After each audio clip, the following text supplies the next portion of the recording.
Gracias, hermano Alonso, y gracias también a los señores Loureiro que hicieron posible esta visita mía a este bellísimo país de la Argentina. Para mí ha sido de mucha bendición este viaje, también lo fue el anterior.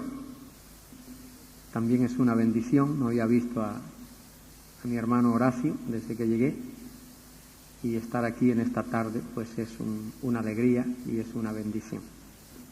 Así pues me llevo un conocimiento no muy profundo, pero por lo menos de algunas de las regiones de la Argentina.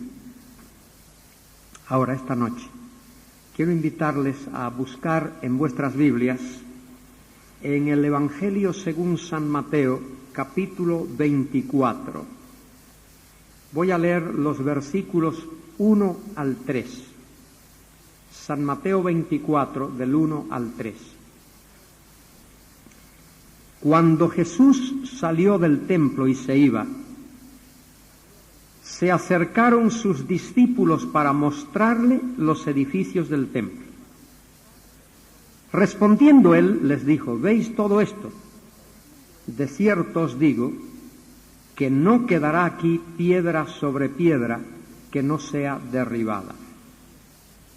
Y estando él sentado en el monte de los Olivos, los discípulos se le acercaron aparte diciendo: dinos, ¿cuándo serán estas cosas? ¿Y qué señal habrá de tu venida y del fin del siglo?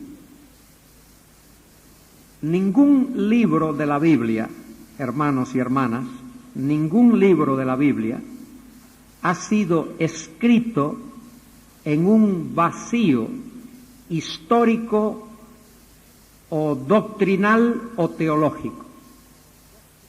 Ningún escritor de la Biblia se sentó en un lugar aparte, en una montaña solitaria por ahí, y comenzó a escribir un libro como un novelista escribe una novela o como un poeta escribe una poesía, un poema. Todo libro de la Biblia, sin excepción, no hay excepción, todo libro de la Biblia fue escrito con un propósito, con una finalidad concreta, específica. Todo libro de la Biblia.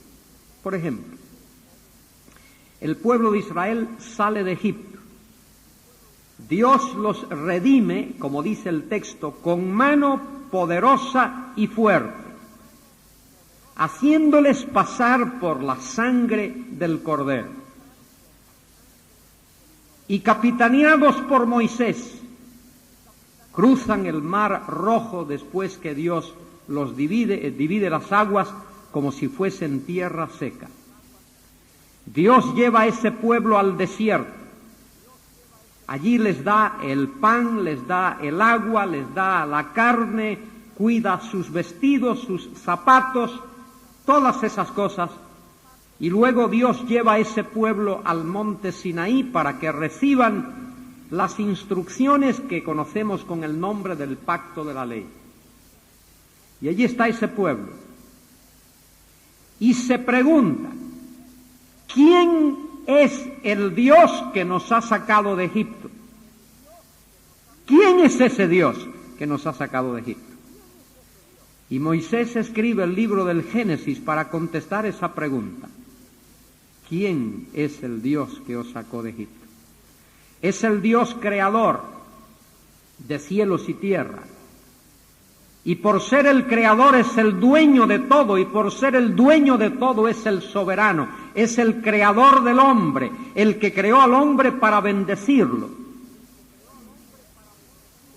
Es el Dios que odia el pecado y lo juzga. Es el Dios del diluvio, es el Dios de la Torre de Babel, es el Dios que llamó a Abraham de Ur de los Caldeos soberanamente.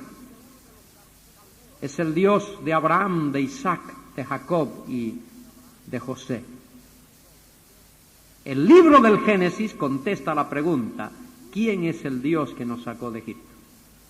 Otro ejemplo, dice el apóstol Juan en su evangelio, muchas otras cosas hizo Jesús que no están escritas en este libro, pero estas se han escrito para que creáis que Jesús es el Cristo, el Hijo de Dios, y para que creyendo tengáis vida en su nombre.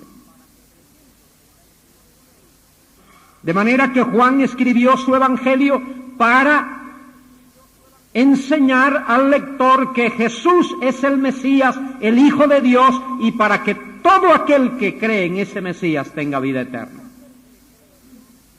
Ahí está claramente establecido. Pablo escribió su carta a los filipenses para decirle a aquellos hermanos, gracias por el cuidado que habéis tenido de mí a lo largo de mi ministerio, a lo largo de los años. Gracias por haber mandado a Epafrodito con la ofrenda que habéis mandado. Y aprovecho la oportunidad, dice Pablo, para deciros, mantened la unidad de la iglesia. Permaneced unidos en el Señor. Pues miren, el Evangelio de Mateo también no es una excepción. Este Evangelio de Mateo contesta dos preguntas fundamentales. Número uno, ¿qué ha pasado con el reino que Juan el Bautizador anunció, que Jesús anunció y que los apóstoles anunciaron? ¿Qué ha pasado con ese reino? ¿Cómo es que no se ha establecido todavía? Segundo, ¿qué lugar ocupa la iglesia dentro de ese reino? ¿Cuál es la función, cuál es la misión de la iglesia dentro de la estructura del armazón del reino de Dios? Y Mateo escribe este evangelio con el propósito concreto de contestar esas dos preguntas. Y comienza su evangelio de esta manera. Génesis de Jesucristo, hijo de David, hijo de Abraham. Bueno, ¿cómo es eso? Si Abraham es primero, ¿por qué no dice hijo de Abraham, hijo de David?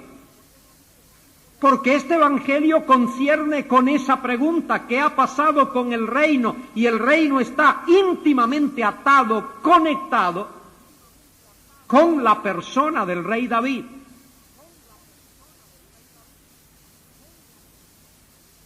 Y en ese capítulo 1 él nos da la genealogía de Jesús. Y nos dice para qué vino. Y llamará su nombre Jesús, porque él salvará a su pueblo de sus pecados. Y ahí está la conexión inicial con el reino anunciado en el Antiguo Testamento. Y luego nos habla del nacimiento del Mesías que tuvo lugar en tiempos del rey Herodes. Y nos dice que del oriente vinieron sabios a adorarle. Vinieron del oriente preguntando, ¿dónde está quién? El rey de los judíos que ha nacido. Porque su estrella hemos visto y venimos a adorarle. Y Mateo menciona a esos hombres que vienen del oriente porque evidentemente eran gentiles y él quiere indicar que el reino concierne directamente a Israel, pero también tiene que ver con los gentiles, que serán benditos, serán bendecidos por Dios en el reino. Y luego nos habla de el comienzo del ministerio del Mesías con el bautizador, su precursor, que aparece bautizando allí en las márgenes del río Jordán y llama al pueblo al arrepentimiento. Arrepentíos porque el reino de los cielos se ha acercado. 3:2 de Mateo. Ahora nadie le pregunta a Juan el Bautizador, oye, ¿de qué reino hablas? Ellos sabían, entendían que les estaba hablando del reino prometido en el Antiguo Testamento. Y Juan llama a aquella gente al arrepentimiento y utiliza palabras fuertes. Generación de víboras, ¿quién os enseñó a huir de la ira venidera? Víboras, serpientes, que debía de recordarles a ellos el huerto del Edén y la entrada del pecado en la experiencia humana. Y les dice, haced frutos dignos de arrepentimiento, y no digáis solamente, hijos de Abraham somos, porque os digo que Dios puede de las piedras levantar hijos a Abraham. Y bautiza al Mesías. El Mesías es bautizado no como los otros eran bautizados. Los otros tenían que confesar sus pecados. El Mesías no tiene pecado que confesar. El Mesías es bautizado porque es necesario que se cumpla toda justicia y Él tiene que someterse a todos los preceptos humanos porque ha venido a humillarse. Y Él es bautizado porque Él quiere identificarse con la raza, con el pueblo al que ha venido a salvar. Y tiene que ser bautizado porque en ese bautismo se inaugura su ministerio mesiánico. Y en ese bautismo Él es identificado por el precursor como el Mesías, no hay otro. La voz del Padre, el Espíritu que desciende, y ahí está Él. Y la voz del Padre se escucha, este es mi Hijo amado en el cual tengo contentamiento. Y de allí el Mesías es llevado por el Espíritu al desierto para ser probado. Él tiene que demostrar que está moralmente calificado para ser el Mesías. Y es probado después de 40 días y 40 noches de ayuno, es probado por el maligno. Y muchas veces nosotros pensamos que el diablo está atacando y el Mesías está defendiéndose. Yo creo que es al revés. Es el Mesías el que está atacando y el diablo está defendiéndose. Y después de demostrar que él está moralmente calificado para ser el Mesías, sale de allí. ¿Qué es lo que proclama? Mateo 4:17, arrepentíos porque el reino de los cielos se ha acercado. El mismo mensaje del capítulo 1, el mensaje del capítulo 2, el mensaje del capítulo 3, está en el capítulo 4. Arrepentíos porque el reino de los cielos se ha acercado. Y luego el Mesías sale para predicar y anunciar ese evangelio en las ciudades, aldeas, pueblos de la Palestina. Y después de hacer eso, en un sitio bellísimo que mira hacia el mar de Galilea, se reúne con sus discípulos y probablemente posteriormente viene un grupo de personas, una multitud, y escucha en parte lo que llamamos el Sermón del Monte. El Sermón del Monte comienza estableciendo características de aquellos que esperan entrar en el reino. ¿Cuáles son las características de cualquier persona en cualquier época que anticipa, que espera entrar en el reino? ¿Quién va a entrar en el reino? Todo aquel que ha nacido de nuevo, porque el que no naciere de nuevo no puede entrar en el reino. Y esos que han nacido de nuevo y que anticipan, que esperan entrar en el reino, deben de guardar estas características. No importa si es en los tiempos de Cristo, o en los tiempos posteriores a Cristo, o en nuestros días, o incluso en los días de la gran tribulación. Todo aquel que anticipa entrar en el reino debe de exhibir esas características que están ahí. Bienaventurados los pobres en espíritu, bienaventurados los misericordiosos, bienaventurados los que lloran, bienaventurados los que tienen hambre y sed de justicia, bienaventurados los de limpio corazón, etc. Y el Señor ahí en ese capítulo 5 expresa de una manera contundente y definitiva a sus discípulos lo siguiente: a menos que vuestra justicia sea mayor que la de los escribas y fariseos, no entraréis en el reino. Y luego en el capítulo 6 les habla de cómo deben de hacer sus limosnas y cómo deben de orar. Padre nuestro que estás en los cielos, santificado sea tu nombre, venga tu reino, sea hecha tu voluntad, en la tierra como en el cielo. En el capítulo 7 les advierte de no juzgar a otros indebidamente. Y termina ese Sermón del Monte de esta manera maravillosa: el que oye mi palabra y la hace le compararé a un hombre prudente que edificó su casa sobre la roca. Y vinieron las lluvias, y se desbordaron los ríos, y soplaron los vientos, y golpearon contra aquella casa, y permaneció, porque estaba fundada sobre la roca. Pero el que oye mi palabra y no la hace, le compararé a un hombre insensato, que edificó su casa sobre la arena. Y cuando llovió, y cuando los ríos se desbordaron, y cuando soplaron los vientos, aquella casa se desplomó, porque estaba fundada sobre la arena. La roca es la palabra de Cristo. La arena es la palabra de los fariseos y de los saduceos y sacerdotes. Y de allí sale el Señor, capítulos 8 y 9 de Mateo, a anunciar ese evangelio.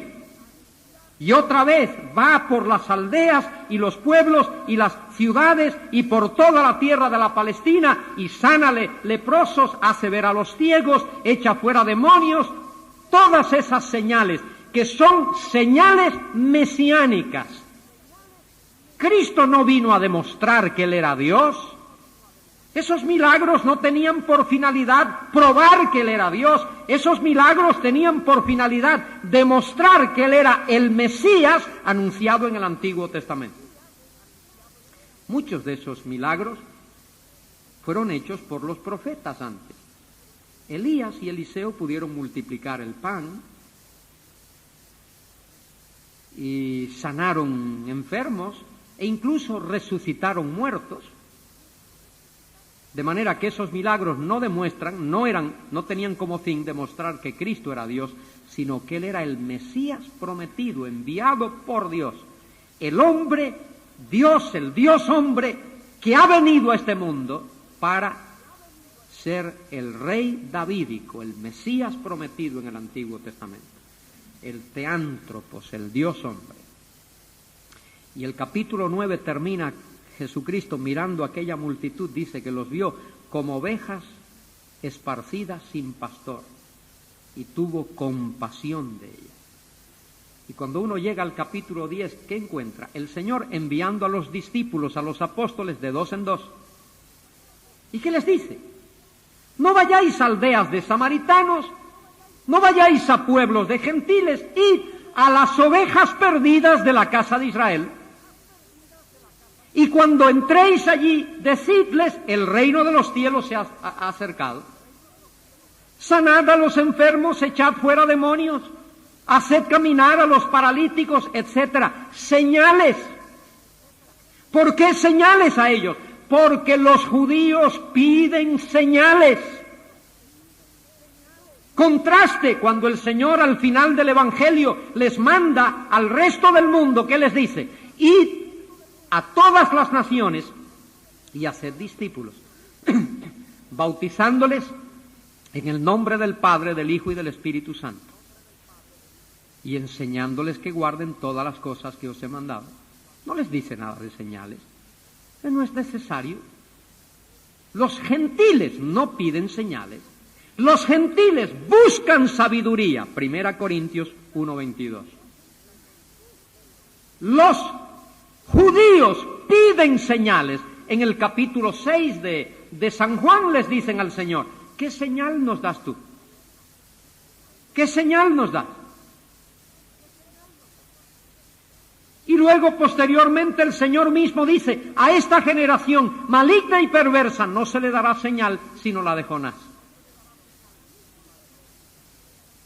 Y cuando llegamos al capítulo 11 del Evangelio según San Mateo, allí tenemos, después que el Señor ha hablado a ese pueblo y a esa multitud, les hace una invitación tremenda, concreta, un llamado: venid a mí, todos los que estáis trabajados y cargados, y yo os haré descansar. Llevad mi yugo sobre vosotros y aprended de mí, que soy manso y humilde de corazón.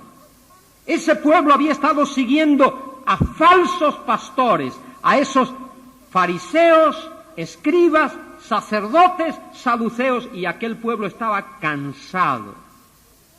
Cristo les dice: venid a mí. Ahora es importante recordar lo siguiente. Desde que el pueblo salió de Babilonia, fue gobernado por un consejo, un concilio. desde o poco después de salir de Babilonia, llamado el Sanedrín. El Sanedrín estaba formado por esos grupos: saduceos, fariseos, sacerdotes y escribas. Y ellos eran los representantes oficiales del pueblo de Israel. Lo que ellos decían era lo que la nación decía. Lo que ellos hacían era lo que la nación decía o hacía.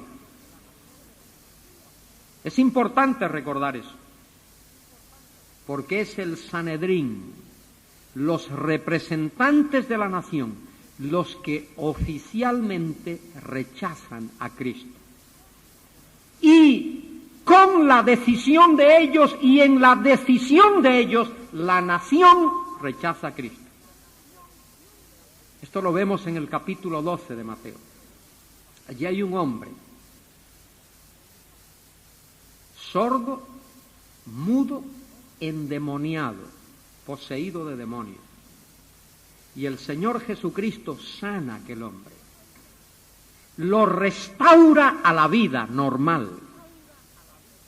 Y esos miembros del Sanedrín dicen que Jesucristo ha hecho ese milagro de devolver a la vida normal a ese hombre por el poder de Belcebú, el príncipe de los demonios.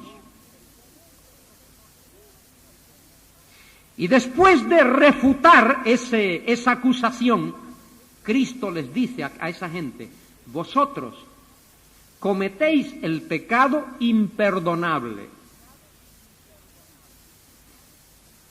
¿Qué significa el pecado imperdonable? Esto debe de aclararse porque por ahí cuando viajo encuentro una gran confusión en mucha gente. Y os voy a decir cuál es la confusión, ya que estamos aquí entre familia. La confusión es que generalmente tenemos la costumbre o la mala costumbre de inventarnos una definición por ahí, por algún sitio. Y entonces traerla a la Biblia y querer forzar y obligar a la Biblia que acepte nuestra definición. Eso es un error. La definición debe de salir, debe de brotar de la Biblia. Debe de ser un resultado del estudio del texto bíblico. ¿Qué es lo que el Señor Jesucristo dice a ese Sanedrín, a esos fariseos, saduceos, escribas y sacerdotes? Algo así, miren. Les dice: vosotros habéis rechazado el testimonio de Dios el Padre. Habéis rechazado el testimonio de Moisés. Habéis rechazado el testimonio de los profetas.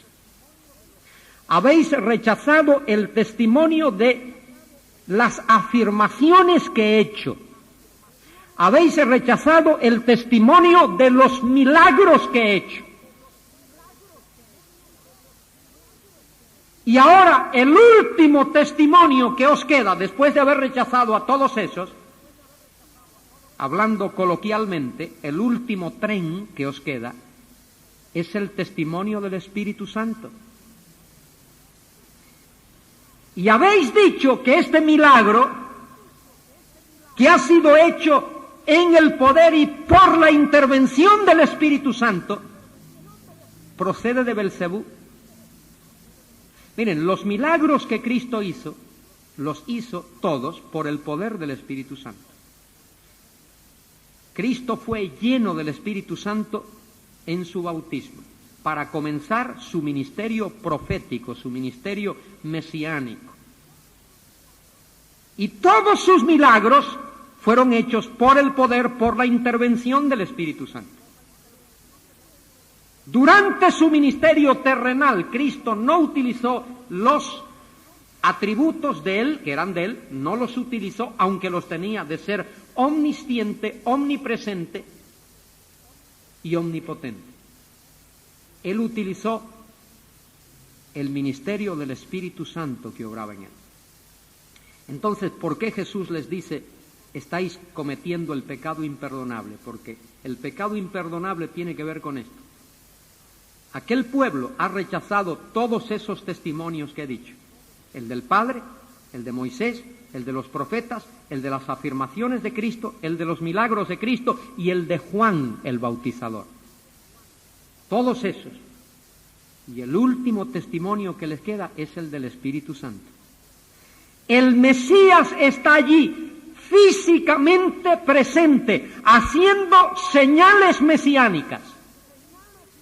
Y ese pueblo atribuye esas señales mesiánicas hechas por el poder del Espíritu Santo a Belcebú.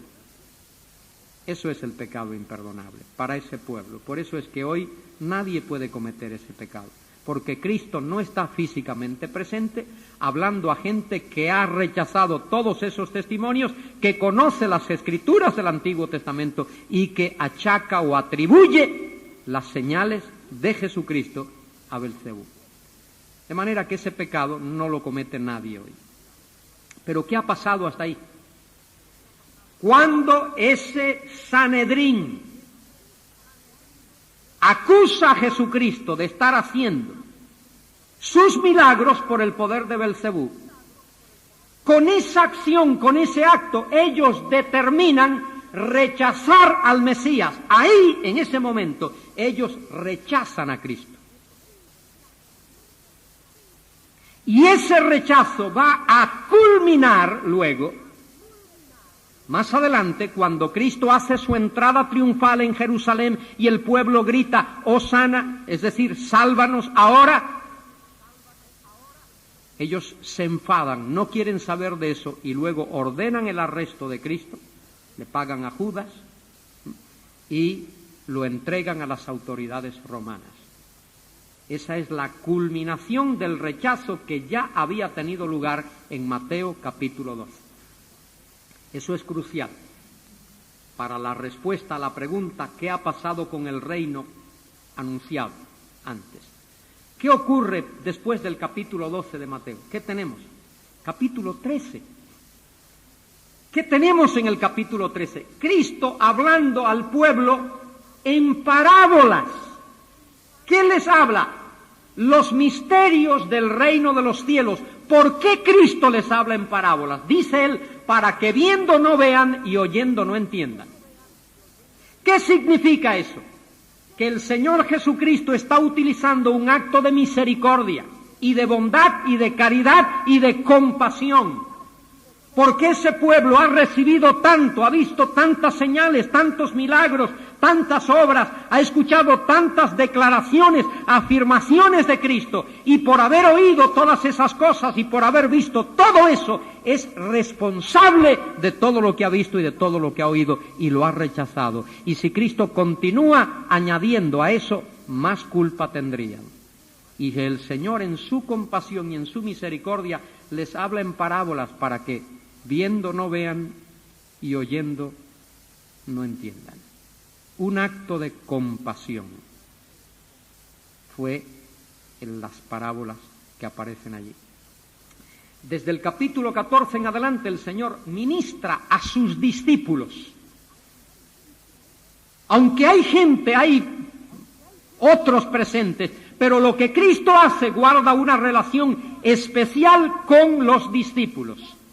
Camina sobre las aguas del mar de Galilea, capítulo 14, rescata a Pedro, todo eso es para que ellos aprendiesen. Lo mismo en el capítulo 15, luego en el capítulo 16 les pregunta, ¿quién dicen los hombres que es el Hijo del Hombre? Y Pedro contesta aquella afirmación tan hermosa, tú eres el Cristo, el Hijo del Dios viviente. Luego el Señor lleva a 3 de ellos al monte, y allí se transforma, se transfigura, para que ellos vean algo de cómo será el reino. Y continúa en los capítulos siguientes, enseñando a los discípulos, 18, 19, 20, 21, capítulo 22. Y en el capítulo 22 hay algo muy interesante. La nación ha rechazado a Cristo, como hemos visto. Ahora, en el capítulo 22, Cristo rechaza a esa nación, no al pueblo de Israel en general, sino a esa generación, a esa nación que está allí, que lo ha rechazado a él. Mirad en el capítulo 22, donde el Señor relata una de sus parábolas, dice en el versículo 2, el reino de los cielos es semejante a un rey que hizo fiesta de bodas a su hijo, etcétera, etcétera. Y luego en el versículo 7, después que aquellos han rechazado la invitación, en el versículo 7 dice, al oírlo el rey se enojó y enviando sus ejércitos destruyó a aquellos homicidas y quemó su ciudad. Y ahí tenemos un anuncio profético de lo que Dios va a hacer con la ciudad de Jerusalén. Y lo que hizo parcialmente en el año 70 y completamente luego en el año 135. Y tal vez mirando más adelante lo que Dios va a hacer todavía en un día futuro. Y eso ocurre en todos esos capítulos, y cuando uno viene al capítulo 23, mira cómo termina el capítulo 23, con aquel lamento.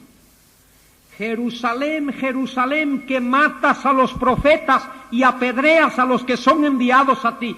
¿Cuántas veces quise juntar a tus hijos como la gallina junta sus polluelos debajo de sus alas?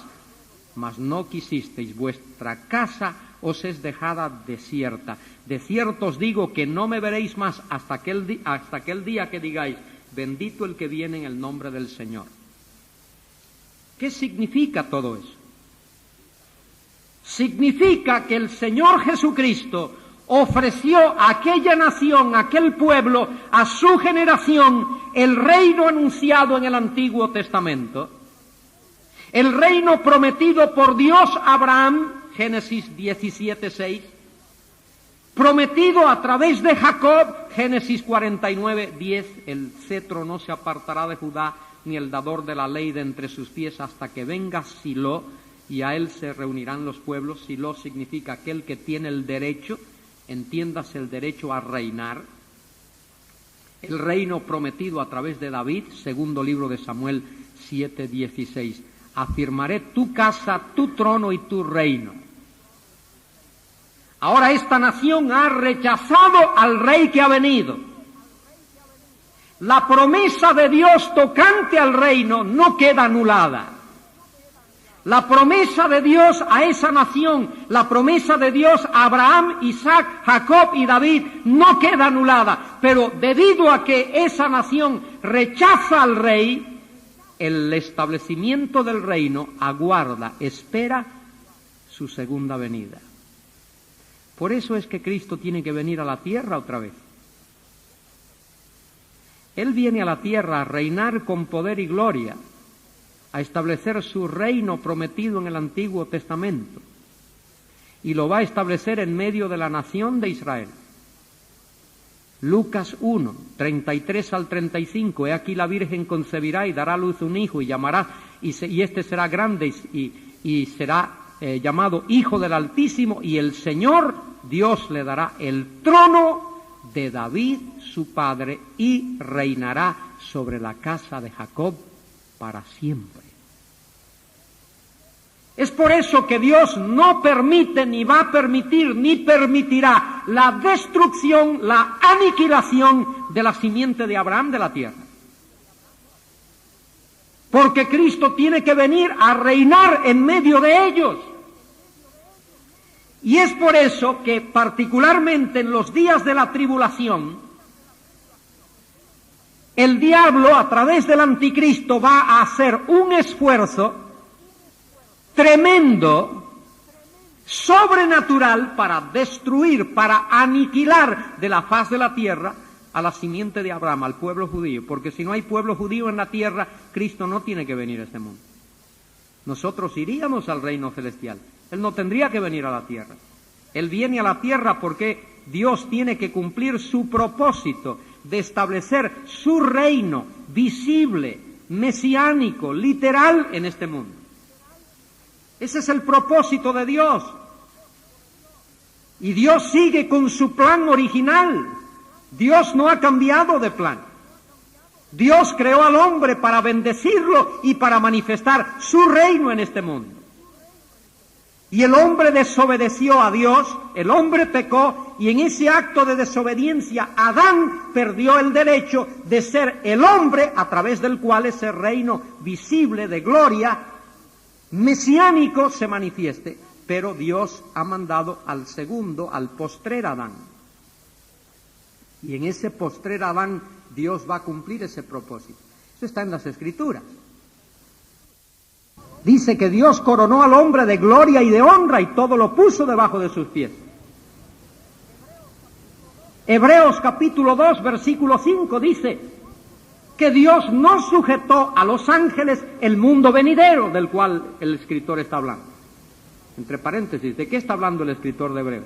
Él mismo te lo dice. Está hablando del mundo venidero. ¿Qué era el mundo venidero para los judíos? El reino, el milenio. Dios no ha puesto debajo de los ángeles, debajo de la autoridad de los ángeles, el mundo venidero, el reino. Pero en cierto sitio, dice el autor de Hebreos capítulo 2, Dios dice que todo lo puso debajo de los pies del hombre. Ovejas, bueyes, todo lo puso. Dice, pero aún no vemos esto. ¿Pero a quién vemos? A Jesús, coronado de gloria y de honra, para que por los padecimientos de la muerte, por la gracia de Dios, gustase de los padecimientos de la muerte por todos los hombres. De manera que Dios va a cumplir su propósito. ¿Por qué es que el reino no se ha establecido? Esa es la pregunta que aquellos judíos tenían, incluyendo aquellos judíos que se habían convertido. ¿Qué ha pasado con el reino? El reino ha tenido que ser pospuesto, su establecimiento. Aguarda la venida de Cristo por segunda vez a este mundo, a esta tierra. Porque, ¿qué va a ocurrir en ese tiempo? ¿Qué va a ocurrir en ese tiempo? A través del testimonio de dos testigos, Apocalipsis capítulo 11, que Dios va a colocar en la ciudad de Jerusalén, esos dos testigos van a dar testimonio a todo el pueblo judío de la tierra, desde Jerusalén. Y va a haber la conversión de un remanente de esa nación. Y ese remanente de esa nación va a ser entonces todo Israel. Porque la totalidad de ellos van a pasar por el tamiz de la tribulación. Y a causa de las persecuciones del anticristo, 2/3 partes de ellos perecerán, y 1/3 parte será el remanente que quedará, y ese remanente será la totalidad de Israel. Y entonces ellos van a clamar por el Mesías. Y dice allí en Apocalipsis 1:7, he aquí él viene con las nubes, y todo ojo le verá, y los que les traspasaron. Y entonces dice, las tribus de la tierra harán lamentación por él. Las tribus de la tierra no se refiere a todas las naciones de la tierra. Las tribus de la tierra, la palabra tribus ahí se refiere a las tribus de la nación de Israel, ese remanente, un poquito de cada una de esas tribus que harán lamentación y clamarán para que el Mesías venga a librarles. No, mire, el período de la gran tribulación, Mateo 24, es ese período de la gran... Esa es la semana número 70 de Daniel. La última semana de Daniel, semanas de años. 7 años. Y esos 7 años son cruciales para que el propósito de Dios para la nación de Israel se cumpla. Esas 70 semanas constituyen una unidad. Porque dice Daniel 7:24, 70 semanas, entiéndase, 70 semanas de años están determinadas sobre tu pueblo y sobre tu santa ciudad. 70 semanas de años son 490 años. Y 69 de esas semanas ya se agotaron, ya se cumplieron.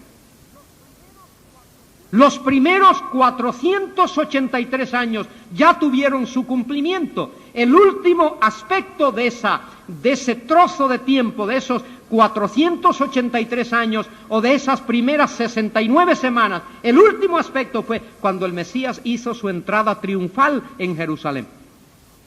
Y el pueblo lo aclamó, Hosana, al Hijo de David, sálvanos ahora. Y los líderes de la nación se enfadaron y se volvieron un tanto enloquecidos por lo que el pueblo decía. Y luego dice Daniel, y después de la semana 69 se quitará la vida al Mesías. De manera que el Mesías muere después de la semana 69, después de agotado los primeros 483 años. Pero muchas cosas ocurren además de eso. No solo muere el Mesías, sino que resucita y asciende a la gloria, y ocurre el día de Pentecostés, y la iglesia es inaugurada en la tierra, y 2000 años de historia de iglesia ya han ocurrido, pero aún la semana número 70 falta por cumplirse, porque dice Daniel 9:27, y por otra semana confirmará el pacto con muchos.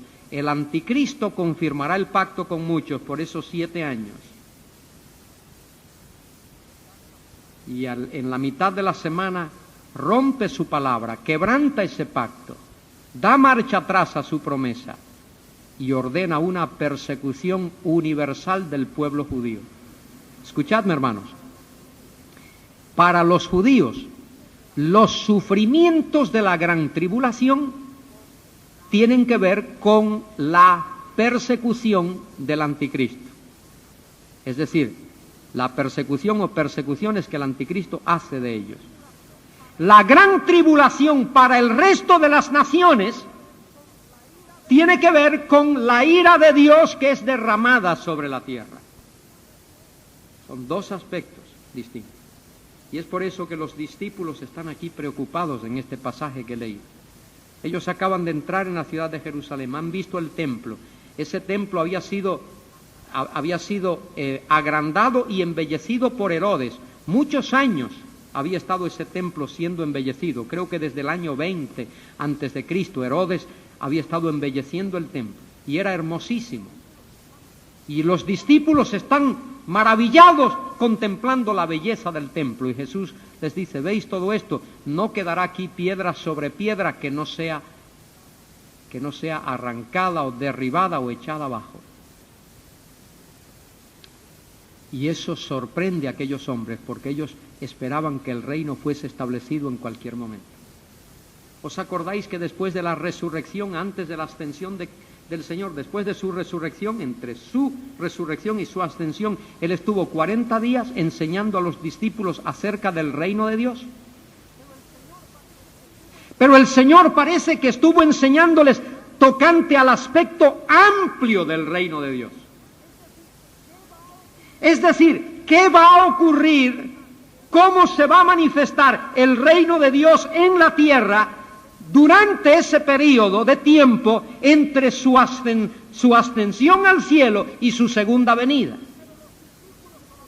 Pero los discípulos todavía no entienden eso y le preguntan si Él va a establecer el reino a Israel, va a restaurar el reino a Israel ahora en este tiempo. Cristo ha estado enseñándoles acerca del reino de Dios en su aspecto amplio. Ellos quieren saber si el reino mesiánico va a ser establecido ya. Cristo les dice: no toca a vosotros conocer los tiempos y las sazones que el Padre puso en su sola potestad, pero recibiréis poder cuando haya venido sobre vosotros el Espíritu Santo, y me seréis testigos en Jerusalén y en toda Judea y en Samaria y hasta lo último de la tierra. Mientras aguardamos ese día, como pueblo de Dios tenemos la misión de extender el conocimiento de Dios en la tierra. Y ahora ellos están preocupados y tan pronto llegan al Monte de los Olivos y ven que el Señor se sienta. El Señor no se sentó en el Monte de los Olivos allí porque estaba cansado, El sentarse era el acto de un rabino que va a enseñar algo muy importante. Y el Señor se sienta. Y ellos le preguntan al Señor: dinos, ¿cuándo serán estas cosas y qué señal habrá de tu venida y del fin del siglo? Una sola pregunta, no son dos ni tres, es una sola. En el texto del Nuevo Testamento es una sola pregunta. Está todo unido ahí. Esas conjunciones copulativas unen cada una de esas partes de la oración.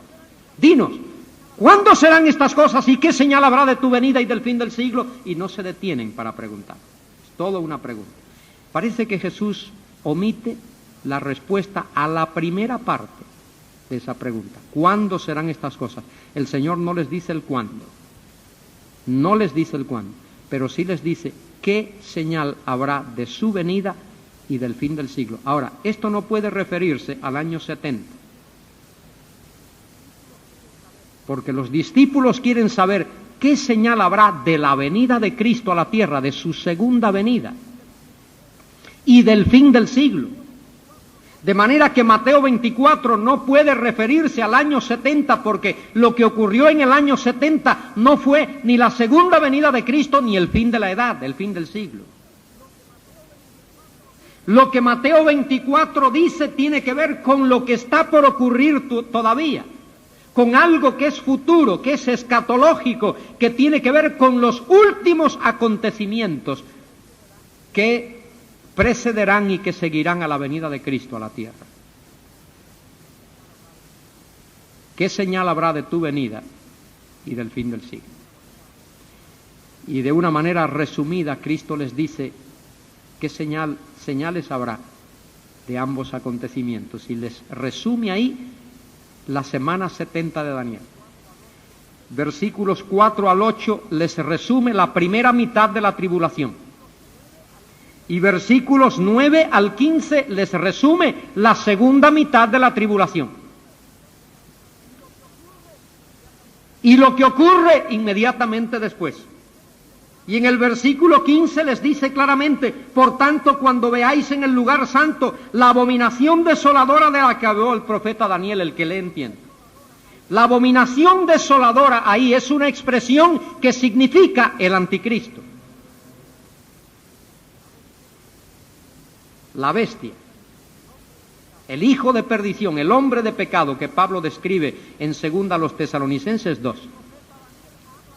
El profeta Daniel habla de la abominación desoladora que fue en aquellos tiempos, entre los años 171 y 178, una profecía de Antíoco Epífanes el IV. Antíoco Epífanes el IV invadió la ciudad de Jerusalén, entró en el Kadosh Kadoshim, el lugar santísimo del templo, ofreció una cerda sobre el altar y levantó una estatua del dios de los griegos, Zeus. Y luego hubo que purificar el templo. La guerra de los macabeos, y Antíoco Epífanes el IV fue un prototipo, un precursor del anticristo. Y a ese personaje precursor del anticristo, Daniel lo llama la abominación desoladora, que apunta, que señala aquel final y último hijo de perdición, hombre de pecado, la última abominación desoladora que vendrá y hará en grande lo que Antíoco Epífanes hizo en miniatura. Entrará en la ciudad de Jerusalén después de haber violado, quebrantado, roto el pacto que ha hecho. Establece allí una adoración, sea que haya un templo allí o no lo haya. Él se coloca en el lugar de Dios como Dios y pretende obligar a todos a que lo adoren como si Él fuese Dios. Abominación desoladora. Y el Señor dice: el que lee, entienda, y da unas instrucciones acerca de esto. Mirad al final de este pasaje. Antes de mirar el final del pasaje, observad algo muy interesante. Versículo 14 dice: y será predicado este evangelio del reino en todo el mundo, para testimonio a todas las naciones, y entonces vendrá el fin. Ese mensaje, ese anuncio que Cristo llama aquí el evangelio del reino, será predicado en todo el mundo por los 144.000 israelitas que, según Apocalipsis 7 y Apocalipsis 14, el Señor sella para que lleven ese mensaje por toda la faz de la tierra. ¿Cuál es el anuncio? Es un llamado al arrepentimiento. Arrepentíos, porque el reino de los cielos se ha acercado. El mismo mensaje que predicó Juan, que predicó Jesús, que predicaron los apóstoles. A la luz de la realidad que el establecimiento del reino es inminente, que está a punto de ser establecido porque el Mesías está a punto de venir. Arrepentíos, porque el que no naciere de nuevo no puede entrar en el reino.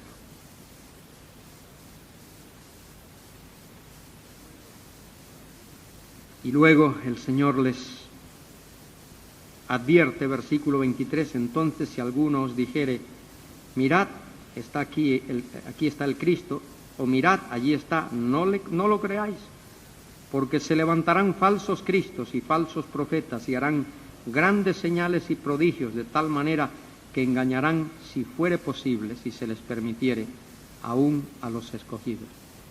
Interesante, ¿verdad? ¿Hay profetas hoy?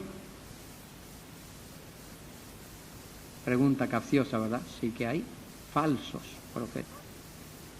¿Hay apóstoles hoy? Sí, falsos apóstoles.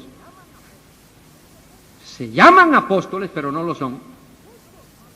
Hay profetas, muchos falsos profetas, y en los postreros días habrá falsos profetas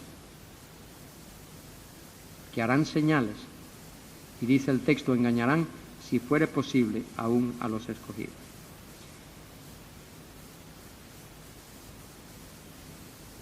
Voy a tratar de resumir esto lo más posible ahora. Miren, en el libro del Apocalipsis, guarda relación directa con esto, hay 3 series de juicios. Todo aquel que ha leído el libro del Apocalipsis lo sabe. Los sellos, las trompetas y las copas. Los juicios de los 6 sellos primeros nos llevan a la mitad de la tribulación, los 3 primeros años y medio. Cuando se rompe o se desata el 7º sello, aparecen los juicios de las trompetas. Cuando suena la 7ª trompeta, ese es el anuncio de la venida de Cristo a la tierra. Y en Apocalipsis 11:15 dice que ese anuncio proclama que los reinos de este mundo han venido a ser los reinos del Señor y de su Mesías. Y Él viene a reinar. Ahora, ¿qué ocurre ahí? Cuando esa 7ª trompeta suena, aparece la señal en el cielo anunciando la venida de Cristo. No es que ya Él está aquí, es la señal de que Él viene. Y cuando esa señal de que Él viene aparece en el cielo, no sé cómo será esa señal, dice la Escritura que los reyes de la tierra se mancomunan. Los reyes de la tierra, engañados por el diablo, según Apocalipsis 16:14. Dice allí Juan, y vi salir de la boca del dragón y de la boca de la bestia y de la boca del falso profeta 3 espíritus a manera de rana, que van por toda la faz de la tierra a engañar a las naciones y a congregarlas para la batalla del gran día del Dios Todopoderoso. Y ahí entra a colación el Salmo 2. ¿Por qué se amotinan las gentes y los pueblos piensan cosas vanas? Los reyes de la tierra se pondrán de acuerdo y dirán, echemos de nosotros sus cadenas y rompamos sus ligaduras. Pero el Dios que está en el cielo se reirá y dirá, pero yo he puesto mi rey sobre Sión. ¿Qué estáis hablando? ¿Qué estáis hablando? Yo he puesto. Vosotros decís que no reine sobre nosotros. Yo lo he puesto a él sobre Sión.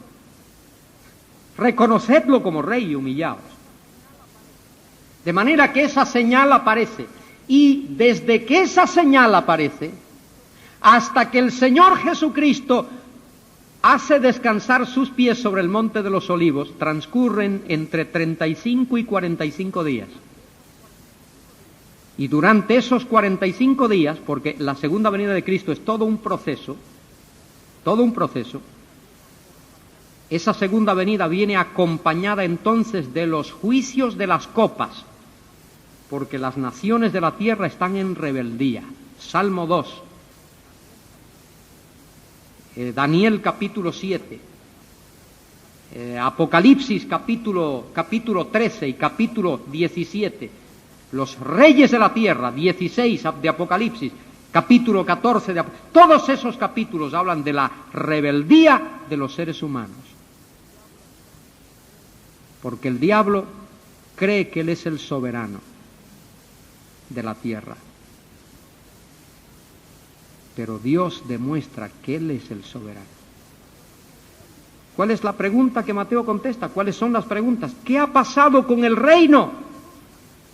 Respuesta a esa pregunta: el reino, su establecimiento, aguarda la segunda venida de Cristo a la tierra, porque la generación a la que ese reino le fue anunciada por el bautizador y por el Mesías rechazó ese mensaje, rechazó al bautizador, rechazó al Mesías, no se arrepintió, de manera que no nacieron de nuevo, y para nacer de nuevo y para entrar en el reino hay que nacer de nuevo.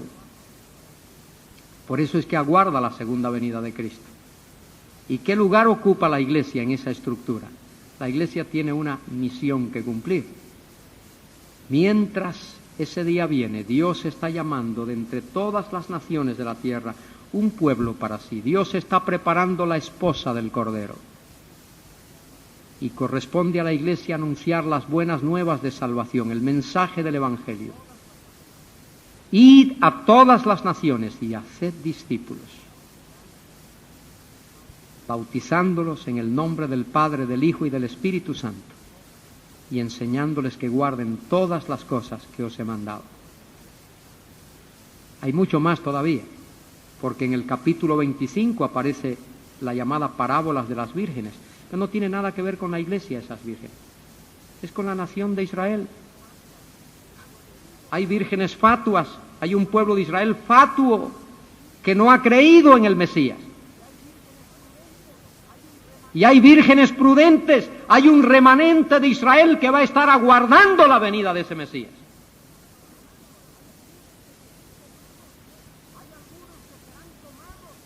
Hay algunos que serán tomados y otros que serán dejados. Nada que ver con el rapto de la Iglesia ahí en ese contexto. Tiene que ver con lo que va a ocurrir cuando el Mesías venga. Esos que son tomados para juicio por ser rebeldes e incrédulos. Y esos que son dejados para que entren a reinar con el Mesías. Porque son las ovejas, y son el trigo, y son los peces buenos. Al final de la era, al final de la edad, el trigo será arrancado. Esos son los que son quitados, y ese trigo es quemado. Los cabritos son apartados y se pierden, son aniquilados, mueren. Y los peces malos igual. Pero los peces buenos son dejados, y el trigo es dejado, y las ovejas son dejadas, porque esas tres figuras hablan de los que han creído y por lo tanto van a entrar en el reino del Mesías. Gloriosa verdad. Ahora, para que todo eso fuese posible, el Mesías tuvo que morir en la cruz. La cruz era inevitable. La cruz era inevitable. Cristo tenía que morir en la cruz. Él tenía que padecer por los pecadores.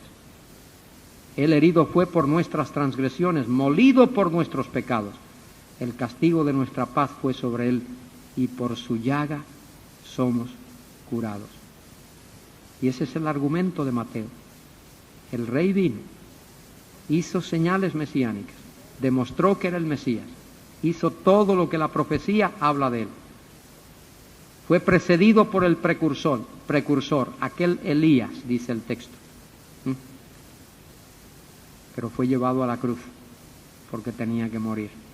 Su muerte fue una sustitución. Él ocupó nuestro lugar. Su muerte fue una expiación. Él pagó nuestra deuda. Su muerte mira al pecado, redención. Su muerte mira al pecador, reconciliación.